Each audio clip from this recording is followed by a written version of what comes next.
السلام علیکم ورحمۃ اللہ وبرکاتہ۔ ان الحمد للہ نحمده ونصلی علی رسولہ الکریم، اما بعد، اعوذ باللہ السمیع العلیم من الشیطان الرجیم من حمزہ ونفخہ ونفثہ۔ قال اللہ تبارک و تعالی فی القرآن المجید والفرقان الحمید: یا بنی اسرائیل اذکروا نعمتی التی انعمت علیکم واوفوا بعہدی اوفی بعہدکم وایای فارہبون۔ محترم بھائیو، آج ہم انشاءاللہ الرحمن سورۃ البقرہ کی آیت نمبر 40 جو ہے، 5واں رکوع شروع ہو رہا ہے، اس کا لفظی ترجمہ اور تشریح مختصر انشاءاللہ الرحمن پڑھیں گے۔ یہاں سے بنی اسرائیل کا جو تذکرہ ہے وہ شروع ہو رہا ہے، اور آج انشاءاللہ بنی اسرائیل کا تعارف جو ہے وہ پڑھیں گے۔ اللہ رب العزت فرماتے ہیں: یا بنی اسرائیل، اے اولاد یعقوب، اذکروا، یاد کرو، نعمتی، میری نعمت کو، التی، وہ، انعمت، جو انعام کی میں نے، علیکم، تمہارے اوپر، واوفوا، اور پورا کرو، بعہدی، میرے عہد کو، میرے وعدے کو، اوفی، میں پورا کروں گا، بعہدکم، تمہارے وعدے کو، وایای، اور خاص مجھ ہی سے، فارہبون، پس مجھ ہی سے ڈرو۔ محترم بھائیو، یہ بنی اسرائیل کا تعارف ہے۔ اس سے پہلے اللہ رب العزت نے یا ایھا الناس کہہ کے تمام لوگوں کو خطاب کیا۔ اب بنی اسرائیلیوں کو، بنی اسرائیل کو اسپیشل خطاب ہے، اور بنی اسرائیل کو اسپیشل خطاب اس لیے ہے کہ سب سے زیادہ رسول اور پیغمبر اس قوم کے اندر آئے، اور سب سے زیادہ تذکرہ بھی قرآن مجید میں بنی اسرائیل کا ہی ہے۔ بنی اسرائیل کون ہے؟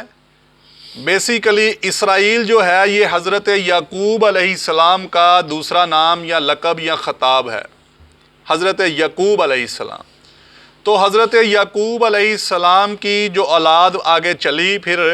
اور ان میں سے جو پیغمبر آئے، اور پھر جو آگے ان کی نسل چلی، تو اس کو بنی اسرائیل کہا جاتا ہے۔ بنی اسرائیل میں سب سے پہلے پیغمبر حضرت یوسف علیہ السلام ہیں، اور آخری پیغمبر جو ہیں وہ حضرت عیسیٰ علیہ السلام ہیں۔ اسی طرح بہت سارے پیغمبر جو ہیں بنی اسرائیل کے اندر آئے، اور بنی اسرائیل نے ان پیغمبروں کو بہت کم تسلیم کیا اور بہت زیادہ پیغمبروں کی تکذیب کی۔ قرآن مجید میں بارہا ذکر جو ہے بنی اسرائیل کا آئے گا، یہاں سے لے کر آیت نمبر 147 تک بنی اسرائیل کا تذکرہ ہے، اور بنی اسرائیل کے اوپر کیے گئے 10 انعامات وہ ان کا تذکرہ ہے، اور بنی اسرائیلیوں نے جو بدعمالیاں کی ان میں سے 10 بدعمالیوں کا تذکرہ بھی ہے، اور پھر ان بدعمالیوں پر جو اللہ نے ان کو سزا دی وہ بھی 10 سزاؤں کا، 10 طرح کی جو اللہ نے ان کی پکڑ کی سزائیں دی، اس کا بھی تذکرہ یہاں سے لے کر 147 نمبر آیت تک چلے گا، اور اس میں ذکر ہوگا ان کا بنی اسرائیل کا۔ بنی اسرائیل کا یہ جو خطاب ہے یہ نبی مکرم صلی اللہ علیہ وسلم کے دور کے بنی اسرائیلیوں کو خطاب ہے، چونکہ ان کے آباء و اجداد پہلے گزر چکے تھے، تو جو ان کے آباء و اجداد پر انعامات کیے گئے ان کی تفصیل بتائی گئی، اور ان کی سزائیں جو بدعمالیوں کی وجہ سے جو انہوں نے بدعمال کیے وہ بتائی گئی، اور پھر ان بدعمالیوں کے عوض میں جو ان کو سزائیں دی گئیں وہ بتائی گئیں، وہ دکھائی گئیں، اور جن میں سب سے مشہور جو تھے ان کے بدعمال وہ یہ تھے کہ پہلے نمبر پر وہ تورات میں تحریف کرتے تھے، شریعت کے اندر تحریف کرتے تھے، جھوٹ بولتے تھے، قتل و غارت کرتے تھے، اور انبیاء کی تکذیب کرتے تھے۔ اور موجودہ نبی مکرم صلی اللہ علیہ وسلم کے دور کے جو بنی اسرائیل تھے ان کے اندر جو مشہور ترین عادت تھی وہ یہ تھی کہ وہ حضرت محمد رسول اللہ صلی اللہ علیہ وسلم کو پہچاننے کے باوجود ان کا انکار کرتے تھے۔ اور اس کے علاوہ بنی اسرائیل کا زیادہ تذکرہ کرنے کی ضرورت اس وجہ سے بھی پیش آئی تاکہ امت محمد صلی اللہ علیہ وسلم کو ڈرایا جا سکے، سمجھایا جا سکے کہ اگر وہ لوگ جن کے اندر زیادہ تر انبیاء آئے وہ بدعمالیوں کی وجہ سے، بدعمال کی وجہ سے گرفت میں آ سکتے ہیں، ان کو سزائیں مل سکتی ہیں، تو پھر امت محمد کو بھی ڈرنا چاہیے۔ اگر یہ بدعمال کریں گے تو ان کو بھی سزا اور جزا مل سکتی ہے، ان کے اوپر بھی اللہ کی پکڑ آ سکتی ہے۔ تو یہ بنی اسرائیل کا تذکرہ بار بار قرآن مجید میں کرنے کا مقصد اللہ کا یہی ہے کہ امت محمد یعنی ہمیں صلی اللہ علیہ وسلم کو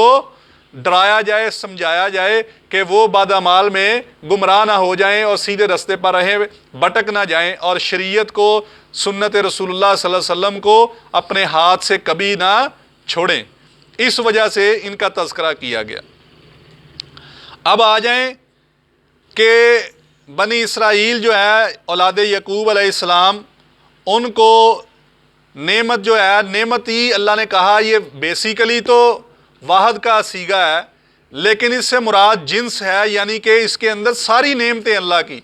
یعنی من و سلوہ ان کے اوپر اترتا تھا، اور مچھلیوں کا کھانا ان کے لیے تھا، اور وہ پوری دنیا پر اللہ نے ان کو فضیلت دی ہوئی تھی۔ تو یہ ساری کی ساری، اور وہ لاڈلی قوم تھی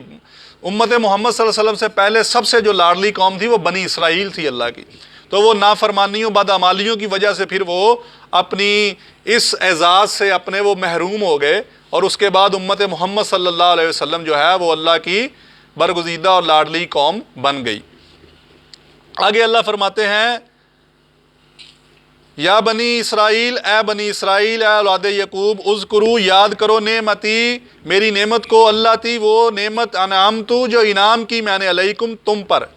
یعنی جتنے بھی انعام اللہ نے کیے بنی اسرائیلیوں پر وہ اللہ ان کو یاد کروا رہا ہے۔ بنی اسرائیل کو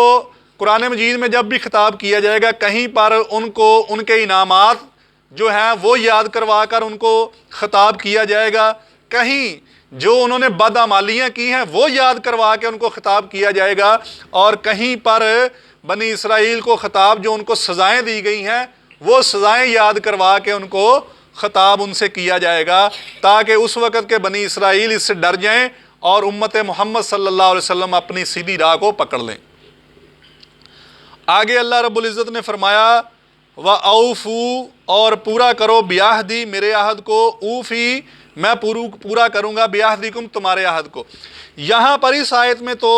اللہ کے عہد کو پورا کرنا یا ان کو عہد کا جو کہا گیا پورا کرنا، اس کی تفصیل نہیں ہے، آگے چل کر سورۃ المائدہ میں اس کی تفصیل آئے گی۔ اور وہ اس طرح عہد تھا کہ اللہ نے ان سے عہد لیا تھا کہ تم نماز قائم کرو گے، زکوٰۃ ادا کرو گے، اور جتنے بھی انبیاء آئیں گے خصوصاً محمد رسول اللہ صلی اللہ علیہ وسلم، تم ان پر ایمان لاؤ گے اور ان کے ساتھ مدد کرو گے، یعنی شریعت کو